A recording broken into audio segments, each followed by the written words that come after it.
我最近特别想吃麻辣火锅，然后平时我还爱看炒火锅底料的视频，那大锅下料感觉特别爽，所以我买了400斤调料和800斤牛肥油。我打算用前2天买的那个1.4米大铁锅在家做一次试试，看看是不是也这么过瘾。但是炒料之前有很多的准备工作需要做，这里边处理干辣椒是最痛苦的，因为它实在太呛了。我当时咳嗽的肺子都要出来了，就感觉咳一下全身都在共振。真的，就处理辣椒的那天里啊，我们家楼道的声控灯等我们给磕成常亮的了。所以后来熬牛油的时候，我们就拿到院里去熬去了。零下20多度的天，熬这玩意儿差点没给手指头冻掉了。但是这时候我发现了一个特别可怕的事儿，就是这准备工作多到根本就干不完。就是每当我觉得下一秒可以炒料的时候，就会发现其实还有事儿是没准备好的。等我们准备好所有东西的时候，已经是第4天早晨了。就这么折腾完之后，我深刻的明白了一个道理啊，我发现有些钱呢，他就活该让别人挣去。后来就到了我最愿意看的化牛油的环节了，但这玩意儿不快进根本就看不了，因为它真的巨慢，所以化油的时候没啥意思，我们就下楼打水仗去了。但后来炸料油的时候，我发现水汽特别大，要是这么炒料就很容易糊底，所以我们又把这大锅给搬屋去了。我当时想的是，我宁可在屋里炒呛死，也不能让这锅料有一点糊的风险，因为我是不太接受沉没成本不参与重大决策这个事儿的。要是现在跟我说让我忘掉前3天遭的罪，重新做选择的话，那还不如直接让我死去呢。不过后来炒料的时候还是挺爽的，尤其是一样一样往里下东西的时候，看着可太解压了。但炒起来也非常累，这一锅炒了4个半小时，就一直在不停的搅，都要给我干虚脱了。不过有机会能这么炒一次火锅底料，其实还挺有成就感的。虽然这活我们整整干了5天，然后做好了就都打包给身边朋友分了。但是不知道是不是心理作用，我觉得我们自己做的这个底料比我在火锅店吃的还香。尤其是这大冷天能在家吃上一顿冒着热气的麻辣火锅，这也太舒服了。但是这么折腾完一次之后，这房子也算彻底腌出味儿了。我估计这味儿要想完全散尽啊，最少也得3年。我最近天天热的吃不进去饭，看啥都没什么食欲，所以我买了300斤辣椒和200斤牛肉，我打算做点下饭的烧焦牛肉酱来解决这个问题。然后为了能吃得爽，肉我买的都是带点雪花牛肋，但就是切丁这活强度有点大。我们切肉这一步居然干了10来个小时，这一天光磨刀就磨了30多回。不过后来烧辣椒的时候还挺满足的，因为这辣椒经过炭烤之后真的特别香。就这味儿已经香到了什么程度呢？就这么说吧，如果不考虑物种的话，我愿意和他结婚。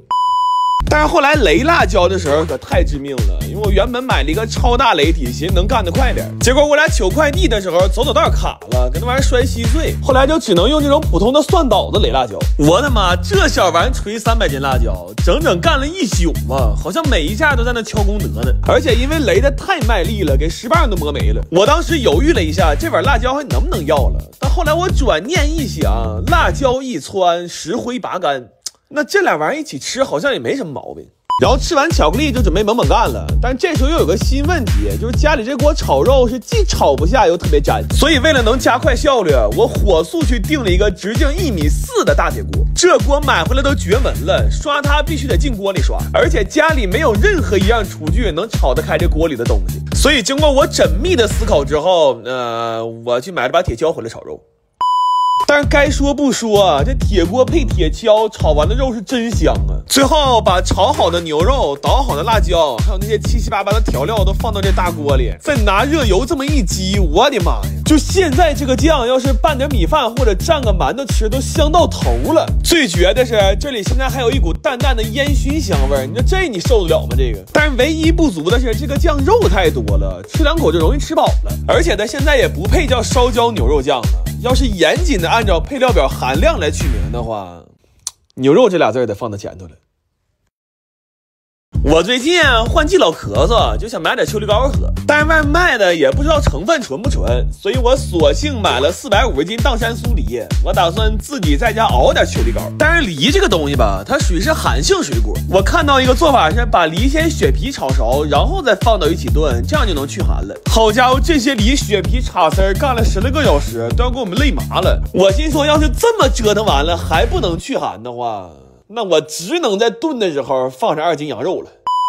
然后煮梨肉的时候，我还放了点大枣、生姜、罗汉果。但是接下来有个很费人的事儿，就是要给这些煮熟的果肉滤汁儿。那挤汁儿的时候，我们老卖力了，挤出来的果渣比我拉都干，后来给那手爪都拧成鸡爪了，动2下就开始抽抽，一共挤出1桶半的汁儿，不知道最后熬完糕能不能剩下半桶。然后这玩意儿煮的时候还得全程有人看着，要不然说不准哪下就偷摸自己出锅了。所以我们快速制定了一个值班表，并且把双人床也安上了。我真是没想到熬一个小小的秋梨糕，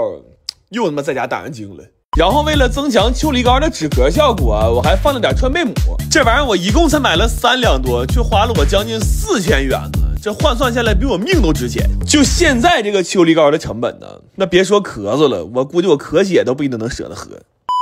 所以最后熬的时候我们都要吓死了，就生怕它糊了，稍微感觉有点不对劲儿就立马换锅。整整熬了17个小时，1分钟没合眼，就一直在那不停的搅。那给水熬没之前差点先给我熬没了。最后450斤梨没加任何水和糖，熬出了41斤秋梨糕，合来1斤成本掉150块钱了。但这绝对是我这辈子最后一次熬秋梨糕了，这玩意儿实在太费人了。就这么说吧，第1天洗梨的时候我看起来还人模狗样的呢，等做完所有东西之后啊，我靠，我爸看见我都得叫我一声大哥。我最近去参加东东和37的婚礼了，作为他俩的10年老粉，我打算把他们的婚纱照做成一个5210块的纯手工拼图送给他们。但是这拼图整整做了18天，做的我差点没赶上他俩婚礼。刚开始我是想给他俩做个纸质拼图，所以前几天我们一直在研究怎么把纸壳做成硬纸板。但是忙活了几天，我发现做纸板根本遥遥无期，倒是做出不少30年前我奶家用的厕纸，而且我弟尝了一口，就连味儿都是一样的，我当时都崩溃了。我心说研究了6、7天，合着纸质拼图就研究出个纸，完了还是测的。所以后来我就想给他俩做磁吸拼图了，我打算用1毫的软磁贴粘上1毫的卡纸板，组一个1.2米乘1.8米的大画板，然后把他俩的婚纱照画到这上面。但是这画画起来实在太折磨人了，这里边头发、眼睛这种细节的地方实在太多了，甚至包括养乐多的狗毛都需要1笔1笔画出来。我后来数了一下，这画我弟和我二姨一共呢画了7万来笔。然后在空白的地方我们画了几个 Q 版照片，基本上都是全网最深的记忆点了，包括白眼狼先生也在此占有了一席之位。这画到最后我们一共熬了5个大夜，那后期我仨对咖啡都免疫了，就甚至连那老补心丸我们都开始一板一板吃了，这活干得太费命了。后来裁块的时候，因为实在是没法裁成拼图形，就都让我们给裁成不规则的滚刀块了。然后裁拼图的时候我感受了一下，要真裁成5000多块，那每一块都太小了，所以最后折了个中，我们给它裁成了2999块。而且裁完之后我们又把整个拼图都拼上了，给他俩照了个相。我说但愿这不是他俩唯一一次看到这个拼图的全貌。最后打包的时候我还给他俩做了个100年好合，但是因为整个制作过程比较赶，就导致我俩去送拼图的时候非常极限。我俩抱着这20斤的拼图从哈尔滨到杭州一直都在狂奔，给那鞋底都要摸出火星来了，好说歹说算是赶上了。然后给他俩讲解了一下这个拼图的构造，我估计有这么个大玩意儿，他俩的婚后生活应该是不会无聊了。就我做18天就得拼啊哥，多少天？18天。但我敢肯定你18天肯定拼不完。我最近特别想吃小时候吃的那个无花果丝儿，但是现在卖的基本都是地瓜做的，它吃起来特别面。然后我研究了一下，发现小时候吃的其实都是萝卜做的，所以我们去扛了1200斤萝卜回来。我打算在家报复性做点这玩意儿，来弥补一下小时候不舍得大把吃的遗憾。不过要想实现这个报复，首先得能忍受得了这萝卜的香味儿。这么多萝卜放一起，那劲儿实在太大了，我那几天都没敢出门见人。就当时那个状态，我要是出门站到一个陌生人旁边的话，他100%分不清我是在那自己喘气呢，还是站在旁边偷摸放屁了。